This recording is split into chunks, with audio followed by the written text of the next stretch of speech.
My máme v podstate dve možnosti. Buď nájsť spôsob, ako pritiahneme tých dobrých ľudí do našej firmy, alebo si ich vychováme. A ten dobrý leadership je v obidvoch póloch. Je aj v póle, že my často hovoríme, že chceme byť dobrý rodič, alebo chceme byť dobrý v biznise, chceme byť dobrý plavec, chceme byť dobrý šachista, chceme byť dobrý. Tak prečo nebyť dobrý líder? Tie úspešné firmy tam mali hore lídra, ktorý bol buď blázon, skutočne veril, že zmení svet, alebo to bol človek, ktorý na nespracovanej moci sa dokáže to celé zrútiť, možno aj cez noc. Ja na to asi nemám, ale to je hlúposť, že my sme tvory, ktoré sa dokážeme naučiť čokoľvek. Dobrí ľudia neodchádzajú od firmy, dobrí ľudia odchádzajú vždy od lídra. Myslím si, že to začína takou schopnosťou vidieť, čom som ja brzda tomu procesu. A na druhej strane je veľmi dôležité mať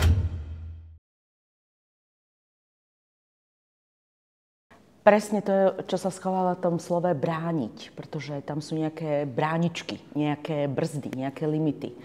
A je toho veľa, pretože každý sme skutočne iný a u každého to máme, každý to má inak nastavené, ale to, čo najviac ľuďom bráni, sú určité presvedčenia. Ja to volám teda, alebo v tej coachovskej branži to voláme, že limitujúce presvedčenia. A sú to v podstate presvedčenia, ktoré si ani nevšimneme, že nám už vôbec nefungujú, že nám už vôbec neslúžia. A my sa ich držíme ako kliešťa. A také typické limitujúce presvedčenie je, že si proste neveríme a dávame si tam. Ja na to asi nemám. Ale to je hlúposť. Je to hlúposť, pretože my sme tvory, ktoré sa dokážeme naučiť čokoľvek. My dokážeme v sebe objaviť motiváciu, my v sebe dokážeme objaviť a kreovať a vôbec vidieť sen. A keď to začína nejakou víziou, nejakou predstavou, tak máme ako keby cestu, ktorou by sme sa mali pohnúť a preskúmavať, čo mi v tom bráni. Je aj taká úloha sebapoznania. Takže určite bránia limitujúce presvedčenie a taký klam o sebe samom. Keď by som mala hovoriť takou aj, čím sa ja viem tak najviac stotožniť a čo tak najviac pozorujem, tak tie úspešné firmy tam mali hore lídra, ktorý bol buď blázon, buď taký blázon, ktorý skutočne veril, že zmení svet a nesmierne veril tej myšlienke, alebo to bol človek, ktorý mal zámer vybudovať niečo, čo bude slúžiť nielen jemu, ale aj ostatným. Bol to taký, že dobrý človek. Hej? Bol to taký človek s takým dobrým zámerom, s dobrým srdcom, čo mu samozrejme možno išlo troška aj neskôr, neveľmi pomáhalo. Ale to je práve ten dobrý leadership, ktorý to má vychytať a ktorý má ukázať, že toto ti neslúži, tak toto zmeň a ako to vieš zmeniť, poznať tam tie zákony je moc fajn. Ja si myslím, že by mal byť vizionár, že by mal byť niekto, kto vie, kam to chce smerovať, kto má nejaký obraz, to je prvá vec. Myslím si, že mal by byť taký, ja to hovorím, že technologický sedliak. A vysvetlím, že nemal by tie technológie preceňovať, ale mal by na to ísť s takým zdravým rozumom. Myslím si, že by mal byť skutočne dobrý načúvač. Mal by byť niekto, kto je schopný načúvať. A mal by byť niekto, kto vie klásť otvorené otázky, dobré otázky, aby vzbudzoval takú kultúru vôbec toho posunu. No a mal by to byť človek, ktorý má dobrý zámer. Je to také podľa mňa spojenie toho, že oni sa uznajú ako osobnosti, ako individuality a nájdu spôsob, používajú určité nástroje, určitú sebareflexiu, že dokážu osobnostne pracovať spolu. A ja dokonca som zástancom a ja tak verím, že by sme mali smerovať k tomu, že to ani nebude súvisieť s tým, že tam niekto nám povie, ako to máme robiť. Ale že my samých seba vybudujeme na to, aby sme boli schopní preukazovať tú našu individualitu a boli schopní pracovať v tíme. Inak povedané spolupracovať. Delegovanie je úžasná vec, pretože my sa v určitom bode dostaneme, hlavne keď podnikateľ začína sám, on sa dostane do stavu, že on si najradšej veci robí sám. Prečo? Lebo vie, že sa na to môže spoľahnúť. Ale delegovanie v podstate začína tým, že ten líder má presvedčenie, že niekto to vie urobiť dobre. Možno nie tak dobre ako ja, ale pochopí ten zmysel toho delegovania. A zmysel delegovania spočíva v tom, že ja si v podstate budujem niekoho, kto mi ide v pätách a kto ma nasleduje a kto preberie tie veci, ktoré ja už nemusím robiť alebo nechcem robiť, na to, že ja toho človeka v podstate budem rozvíjať. Takže delegovanie má svoj zmysel a na tom začiatku je vôbec odvaha a pochopiť ten zmysel toho lídra, že to je vec, ktorá má presah. Time management, je to taká téma, ktorá sa nám opakuje, ale ona je totižto ovplyvnená hodne poznatkami z toho, ako funguje náš mozog. A náš mozog sa dokáže sústrediť, hovoria vedci, zistili, 90 minút. A ja keď počas tých 90 minút sa nechám niekoľkokrát vyrušiť, tak ja začínam opakovaný cyklus. A ako náhle ja mám opakovaný cyklus, tak to spôsobuje stres, pretože ja nemám ukončené tie procesy. To znamená, že nefunguje ten time management v rovine plánovania, ale funguje to, keď ja pochopím, ako to celé funguje. A ja sa nastavím do roviny, že ja v podstate využívam tzv. Energy management. Ja manažujem svoju energiu.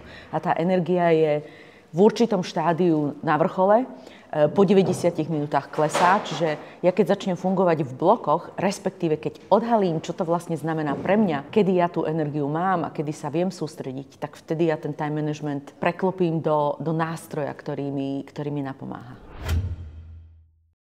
V podstate je to odvaha pomenovať ten problém nahý, pomenovať ho v rovine, ja tomu niekedy hovorím tvrdé fakty, pomenovať ho, toto sa nám deje, toto je problém. A ten najväčší problém je, že my ten problém snažíme sa nejakým spôsobom vytesňovať. Buď zo strachu, že budem vyzerať, že som neschopná, alebo že mám výčitky, že som spôsobila nejaký problém. Takže tá rada je, alebo ten proces je dať ten problém na stôl ako niečo, čo mu potrebujeme venovať pozornosť, nahé, také, aké to je, objektívne. Nie za tým, že mi idú nejaké procesy, že radšej to nepoviem, bojím sa to povedať. Takže to už súvisí aj s tou prácou v tíme. Takže v krátkosti, pomenovať problém taký, aký je, mať na to odvahu, pomenovať ho možno aj písomne, je veľmi dobrá cesta, aby som mohla prejsť do druhého kroku, a to je hľadanie riešení.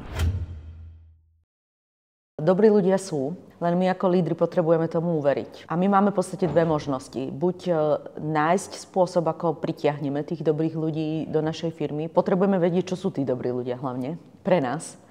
Alebo si ich vychováme. A ten dobrý leadership je v obidvoch póloch. Je aj v pole, že dokážem pritiahnuť tých dobrých ľudí, pretože dneska dobrí ľudia nejdú iba za istotou dobrého zárobku a niekde, kde môžu rásť kariérne, ale myslím si, že dobrí ľudia dneska idú aj tam, kde môžu niečo vytvoriť. A buď ich takých pritiahnem, alebo na druhej strane takých ľudí vychovám. A podľa mňa dobrý leadership začína tým, že ja verím, že mám schopnosť tých dobrých ľudí nájsť, dostať ich do firmy, alebo začína spôsobom, že ja viem presne, ako tých dobrých ľudí vychovať.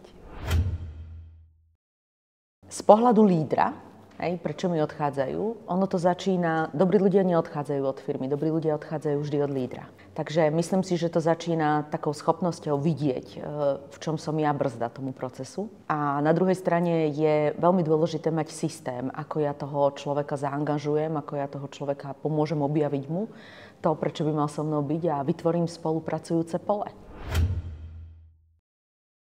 Mal by sa vyvarovať tomu, že nemá spracovanú moc. Pretože ktokoľvek, kto začne budovať firmu, aj kto ju vybuduje veľkú, sa v určitom momente mal by sa vedieť pozrieť na to, že má moc. Dostal moc v podobe sna, a dal si ju, že ide niečo vybudovať, alebo dostal moc, že už niečo vybudoval.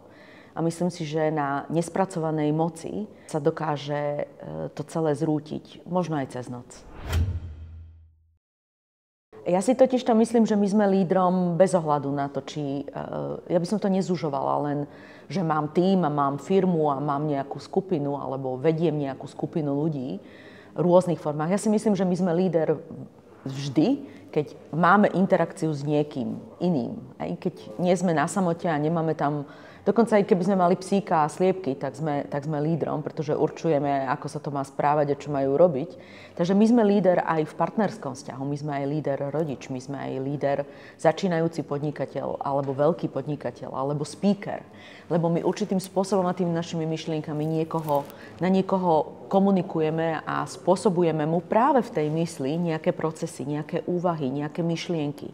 A my nikdy nevieme, kedy tie myšlienky sa môžu preklopiť do nápadu. A my nikdy nevieme, keď sa ten nápad preklopí do odhodlania niečo začať a vykročiť. A je to proces, pretože Keď sme to už naštartovali, keď prišiel nápad, keď prišli nejaké odhodlanie, tak nasledujú kroky. A tie kroky sa zrazu musia spojiť do určitých línií. A to podnikanie je v podstate, je to diaľnica o niekoľkých krokoch. Ja musím vedieť, ako mám narábať s ľuďmi, ja musím vedieť, ako mám budovať systém, ja musím vedieť, v čom spočíva môj produkt. Ja to musím celé zaobaliť nejakou víziou a musím to zaobaliť aj sám sebou, pretože udržať znamená, že ja to celé udržím v rovine, že viem stále, kam sa ten systém, ľudia, tá vízia má posúvať a je to spojené užitočnosťou, je to spojené s dobrým zámerom. Je to v podstate o možno 3 krokoch, ktoré sa opakujú v rôznych nuansách, v rôznych farbách. Ja si myslím, že je to pre každého, kto si dokáže pripustiť, že som zvedavý. Som zvedavý a chcem sa posúvať. Ja si myslím, že je to pre tých, ktorí hľadajú odpovede. Ja mám takú nedávnu vetu z jedného filmu, že pokiaľ sme dostatočne vytrvali v kladení otázok sami sebe, tak odpoveď si nás nájde. Takže je to pre tých, ktorí sú hľadačmi odpovedí na otázky, ktoré už dávno v sebe majú. A sú to ľudia, ktorí možno nikde na pozadí im ide film, že čo by sa stalo, keby som niečo zmenil, čo by sa stalo, keby som niečo vybudoval, čo by sa stalo, keby som vedel ako na to. Tak je to pre týchto ľudí. Ja ich srdečne pozývam a veľmi sa na to teším.